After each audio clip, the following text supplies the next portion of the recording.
আরে বাপরে বাপ, আমাকে এটা কি কামড়ালো? আমার হাত দিয়ে তো একদম রক্ত বের হয়ে গেল। এটা হচ্ছে আমার ভাই, আমি ওকে খেতে পারবো না। আরে স্যার, ওই দেখো মনুর হাত কেটে ওর হাত দিয়ে রক্ত বেরোচ্ছে। আরে বাপরে, এই মনু শোন, তুই তাড়াতাড়ি করে হসপিটালে যা। ঠিক আছে স্যার, আমি এক্ষুনি যাচ্ছি। ভগবান করে যদি ওর হাত তাড়াতাড়ি করে ঠিক হয়ে যায়। আরে এই, কালকে তোদের সবাইকে আমি হোমওয়ার্ক দিয়েছিলাম, তোরা কি সবাই করে আসছিস কি না?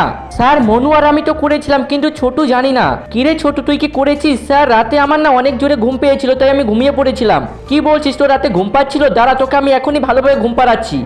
স্কুলে তুই বই পড়া বাদ দিয়ে ঘুমাতে আসিস? এই নে, এই নে। আরে তুই রাক্ষসের মতো হ্যাঁ হ্যাঁ করছিস কেন? সবাই বলে যে ছোট জানোয়ার, আজকে নিজের চোখে আমি দেখে নিলাম।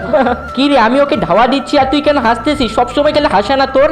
পড়াশোনা তো তোদের দ্বারা হয় না, শুধুমাত্র স্কুলে তোরা হাসতে আসিস, তাই না? স্যার, তুমি আমাকে মেরে অনেক বড় ভুল করেছো। তুমি জানো না আমি আসলে কে।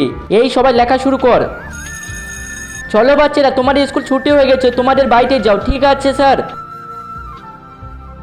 ওদের আমি এক্সাম নিতে পারছি না, এখন আমি কি করব? স্যার, তুমি কি বাড়িতে যাবা না? হ্যাঁ ছোটু, আমিও বাড়িতে যাব, চল দুজনে একসাথে যাই। স্যার, তুমি আমাকে মেরে অনেক বড় ভুল করেছো, আজকে তোমাকে আমি ছাড়বো না। আরে বাপরে বাপ, এটা কি দেখছি? আরে ছোটু। বন্ধুরা, আমি কি ওকে মারবো না ছেড়ে দিব? তোমরা ভিডিওটা লাইক করে চ্যানেল সাবস্ক্রাইব করে কমেন্ট করে দিয়ে যাও। ছোটু, আমাকে মারিস না, আমাকে ছেড়ে দে, আমি আর তোকে কোনোদিন মারবো না।